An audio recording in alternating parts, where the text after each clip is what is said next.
though, another team that has just been a huge disappointment, a failure, a flawed organization. And I've got my plan written out for Mike Brown. So Mike Brown, if you want, I will mail you my plan to fix the Cincinnati Bengals. But I will also put it in video form. Because this team is this is probably the most frustrated I have been with the Cincinnati Bengals since 2019. Okay, and so that means we're going back like pretty good bit. Okay. We're going pre-Joe Burrow. Pre-Joe Burrow. This is like we're going the 2-14 season, I think was the record. Wow. Okay. And the reason I am so frustrated with this team is because Joe Burrow, I have to defend Joseph Lee Burrow from these idiots who do not watch football. You know who you are out there. Who are blaming him for the losses. They're saying that the reason the Bengals are losing is because Joe Burrow is playing poorly. Yep, Joe Burrow is actually the reason that you guys stink. Joe Burrow is the reason we have 4 wins, not 7 losses. Has he played? Just for like sake for anybody out there, he's actually like as a quarterback position ranked 2. So out of the 32 quarterbacks, yeah, he is position ranked 2 behind. I'm assuming Lamar. So it's got to be Lamar. Lamar's the only one. Lamar. That's the other thing that makes me mad is I cannot argue against Lamar being MVP because he has similar stats to Joe with the winning record. So Joe, I think, would be in the MVP conversation, but he's not because of the losing record. He has the most points for, besides kickers, because kickers get a ton of points, but most points for from a quarterback. He has the most passing yards. He has the most touchdowns, I think, or he's still tied with Lamar. But he has a little bit more because of Lamar, because of the game. I think he has 2 more. I mean, based off this, I don't know if this encompasses rushing touchdowns or not. Burrow's at 20. It's 3,000 yards passing, 3,028, 27 touchdowns, 4 interceptions, and a fumble. And then Lamar is at 2,876 yards, 25 touchdowns, 3 interceptions, and 4 fumbles. And I'm pretty sure the Baltimore Ravens also have not had their bye yet. Well, the Bengals bye is this week. So, but I mean, you guys, you have more than him, Joe Burrow wise. But I mean, yeah, I don't know. I mean, continue your little rant. Another thing no one's talking about. Did you know this? MarrChase is currently in line to be a triple crown wide receiver. I wouldn't be surprised. I mean, that dude has been balling out. I mean, he had that huge game a couple weeks ago. I don't know what he did this past. Well, actually, he had a touchdown this past Sunday. I know he had a touchdown. He's had multiple huge games. He's had multiple 200-yard games. What I found where's that dang stat that I screenshotted? I hate the Bengals are like Burrow is the only quarterback since the merger to lose 3 games in a season with 300 passing yards, 3+ touchdowns, and 0 interceptions. Joe Burrow in the Bengals' 7 losses this year has a 67% completion percentage, 2,156 passing yards, 18 touchdowns, and 2 interceptions. He has more touchdowns in the Bengals' 7 losses than Patrick Mahomes has all season. Oh, yeah. Patrick Mahomes is also having a really bad year for some reason. I don't really know what's going on with him, but continue. The Bengals are finding ways to lose. We just paid Evan McPherson, and he missed 2 field goals on Sunday Night Football, which Evan McPherson wasn't like – he was pretty good, but he did have the occasional miss. But where it came up was like, hey, he's good in the clutch moments. Now he's not even good in the clutch moments. Like, what is happening to this team? Joe and Jamar are frustrated. They asked Joe about Zac Taylor's comments about, like, just, pushing through and, it's all going to come together in the end. And Joe just said, hope so. Jamar's in the locker room saying, just ask Zac Taylor, not even answering questions. Like, this team is broken. The entire defense, collapsed, except for Sunday Night Football. They randomly, in the second half, actually played a decent game. But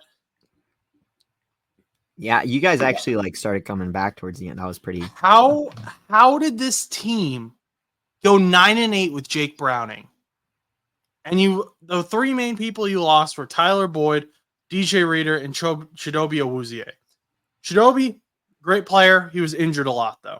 DJ Reader got injured. You still went 9-8 with him. Tyler Boyd, I mean, I like Tyler Boyd, but like he's not some like huge star player anymore. So I just there's something. This team's been cursed, but see, I was gonna say initially, like it would be easy to say it's the defense, but to an extent, is it really the defense? It's the defense. You think it's the defense? It's the defense. I would have to agree, but I just wanted to hear your perspective on it. Just because like I thought from a couple of years ago, like whenever like you guys had the 2022 like Super Bowl run and whatnot, the issue that I had moving forward is letting go of certain players that although you probably could have done without, you're not utilizing the replacements or haven't found the replacements. Like I still think that the defense could have been even a little bit different if you guys would have kept Bates or somebody like that. But like you guys aren't even utilizing like replacements either. I don't even know who is the replacement to Bates. Was it supposed to be Battle? It was supposed to be Dax Hill somehow. Oh, interesting. Yeah. But I feel like the team, by letting go of some of your key players from that run, have made the team slightly worse because I mean, and another team, like another player, I mean, like I think Chase Brown is doing great, but I mean, imagine having Joe Mixon and Chase Brown.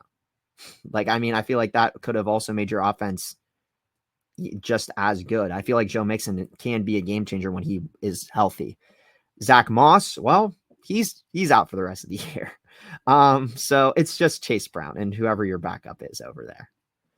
I don't know. I always thought it was the defense. I just wish that you guys would invest a little bit more in the defense. I mean, the problem is though, is like who do you keep and who do you get rid of? Because it's never easy to be like, okay, well, I'm sorry, we have to let you walk to keep Trey Hendrickson or, somebody else in the defense that's like really important to you, but they got to make that decision. But you also have to, when you invest in these younger players, let them play. Let them get playing time, which like on Sunday night, Josh Newton went in because Cam Taylor-Britt wasn't playing well. He's a rookie, 5th round pick out of TCU. And he played really well. He looked really good. And Cam Taylor-Britt was a guy who last year I would have thought he was going to be a top cornerback in the NFL. He was a guy who I was afraid we weren't going to be able to resign at the end of his contract because he was playing so well. And this year he's just fallen off. Now he's become a liability. DJ Turner was playing really well before he got injured. And now maybe out for the season with a broken clavicle. But why is Jordan Battle getting no time over Geno Stone? Well, over Von Bell mainly, but even Geno Stone is taking bad angles. Von Bell is older and slow. Sam Hubbard, I love Sam Hubbard. I think he's been great for this team. But Miles Murphy, Joseph Asai, those guys are younger, not getting playing time. Now you have to make the decision, and this is part of my rebuild. Are those guys who you are going to invest in the future, or are we just going to say, you know what? They were a waste of a 1st and a 2nd round pick. Let's trade them. Let's just move on. Because if you're not going to use them at all, then why are they on the team? Why are they taking a roster spot? And that's nothing against them. I just think they haven't been given an opportunity. And honestly, it's not fair to them to leave them on this team and not give them an opportunity. Mm-hmm. And I think they're good players, so that's why I want them to be able to go somewhere else and get an opportunity, but I also don't want us to just let them walk. So I think you have to move on from Zac Taylor because the big thing, and the thing that sucks about this is I care so much about all of these players, at least on a surface level, because obviously I don't know any of them. We don't have like that relational connection, but like watching them, following them all these years, you kind of get that development. And you're like, man, I really like, growing up with these guys. I mean, I feel like when Antonio Brown left because of how mad he was, it ripped my heart out, type right. thing. It's hard. And Zac Taylor, he took us to the Super Bowl. And that was one of the happiest moments of my life. We lost, but that was a huge deal. And his thing though was he had that culture. That was what was good about him. That was the players were ready to run through a wall for him. They're not ready to do that anymore. Joe and Jamar, when Joe, Jamar, and Trey are frustrated, those are the big three. There's something going on. And Mike Brown is going to have to make the choice between keeping his pockets full, or does he want to invest in this team? If he was a good businessman, he would invest in this team because Joe, Jamar, and Trey are all moneymakers. You keep those three around, you're going to sell more jerseys, you're going to sell more seats, you're going to sell season tickets. That's where you should be investing. But he's not looking at keeping those guys happy. And I don't want Joe to leave, but I wouldn't blame him at this point if he did. If he pulled a Carson Palmer. I don't think he will. I don't think he's that type of guy. But I don't think Joe Burrow. I wouldn't blame him if he did, because they have put no investment into helping him. From a scouting perspective, what does the extension look like on Burrow? Has he extended yet or no? I thought he got extended. Or maybe he's been extended. But I mean, if he requested I don't think Burrow will request. I don't think he would either. But especially unless Chase did. I think at that point, if Chase did, I think it might throw everything into a wrench because I think right now what's keeping Burrow is Chase in a way. And then, because I don't know if he has any loyalties to anybody else in Cincinnati. I mean, obviously he probably also loves the city, but I mean, he probably also doesn't want to go through like rebuild years either. So especially when, he doesn't need to. It's just like this. And part of it is it's so easy. It's so easy to fix. Like, I know that's easy to say on the outside looking in, but there were things that we were saying were the problem way before the season started. We said you have to find a veteran replacement for DJ Reader. You have to find a replacement for Jesse Bates. And they just didn't go and do that. And look where the two problems are: interior defensive line and safety. And cornerback gets really hard to play when the quarterback has 8 seconds to throw the ball. And wide receivers can just go into like a scramble mode. I'm firing everyone. I would fire Duke Tobin, head of football operations. I would expand the scouting department. I would invest in the scouting department. And I would go to these schools and go and look for these players that aren't necessarily coming out of the big schools. Like Quinion Mitchell came out of Toledo. Which he ended up becoming a big name. But someone noticed him first. So I'm frustrated. I'm fired. I'd go after Ben Johnson. You got to show the fans. You got to show Joe. You've got to show Jamar. You got to show Trey that you're actually invested in winning a championship, because that's what those guys want. Yeah, no, I agree. I honestly think that Zac Taylor probably should be let go. I mean, obviously, like, you got to appreciate what he's done for the city and what he did for the team and stuff.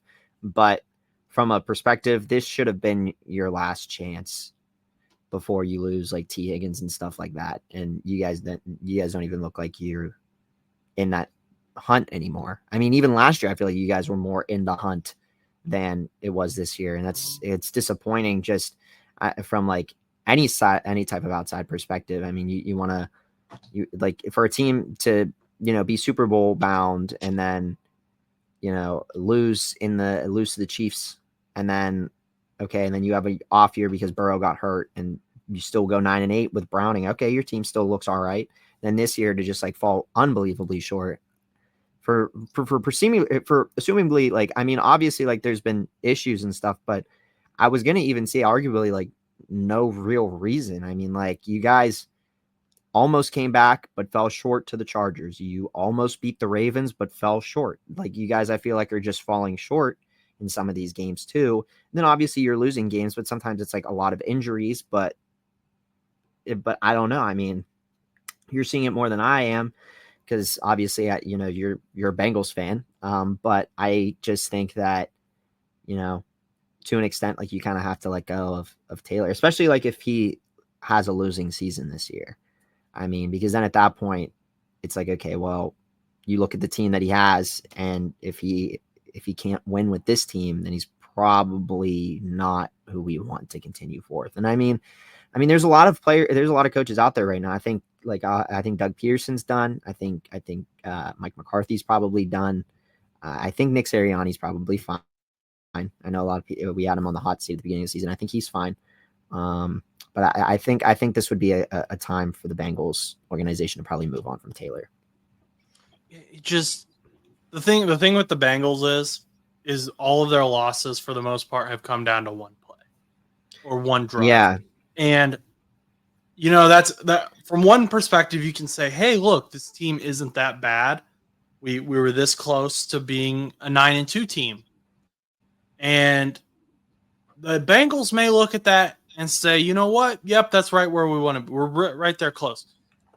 The other side of that is championship teams don't operate like that. Championship teams find a way to win. The Chiefs have not. Patrick Mahomes has not played well. I get that he's Patrick Mahomes, but he has not played well for what their record is. Another example, and a more annoying example, is the Pittsburgh Steelers. Yep. Russell Wilson has had good games. Justin Fields has had good games. They have also had games where they don't do anything. They just exist and, don't turn the ball over. And you guys find a way to win.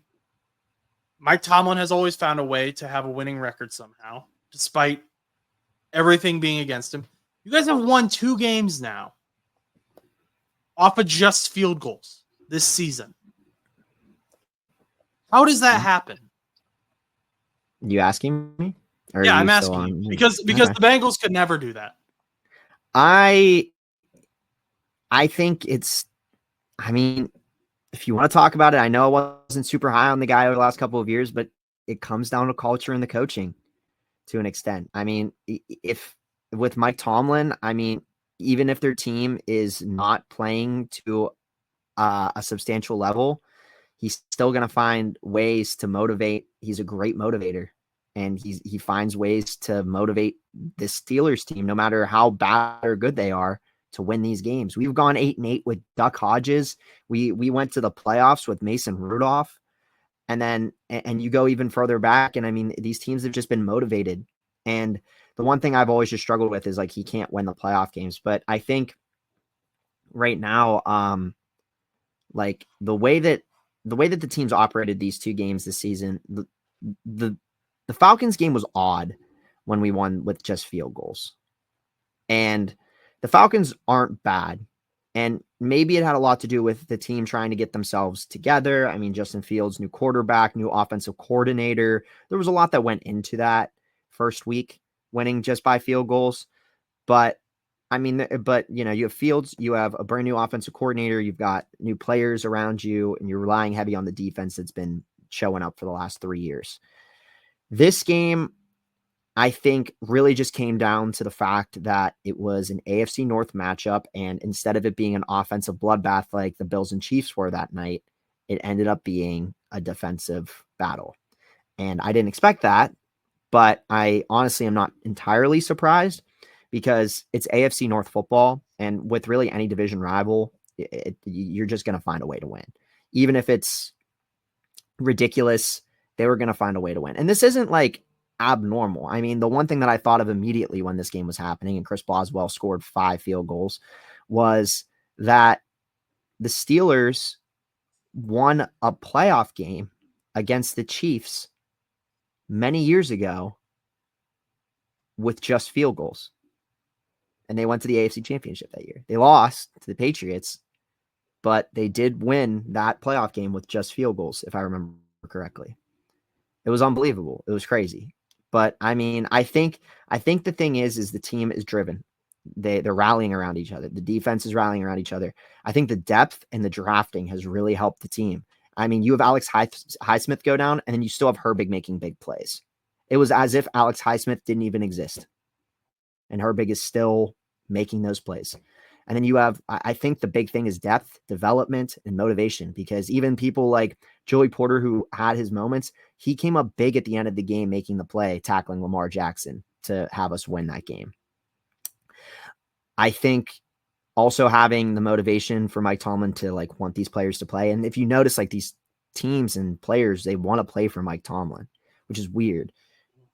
But it's like you would think like it's like, oh, well, you would want to. I mean, it's just weird that they're just like everyone's like, I want to play for Mike Tomlin. And like it's almost like a deciding factor. Like even like you put all these trades and things in like, you know, small bubble because were they really going to go to Pittsburgh or not? But like even Brandon Ayuk, he was like, I'm either going to stay here in San Francisco or I want to play for Mike Tomlin in Pittsburgh. But like, why is that? Right. It comes to culture. It comes to the coaching and the motivation. Yes, we haven't won a playoff game in the last 8 years, the Obama administration. And now we're going into the Trump administration for a second time. So we have gone through, part 2. So we've went through a Trump administration, a whole Biden administration.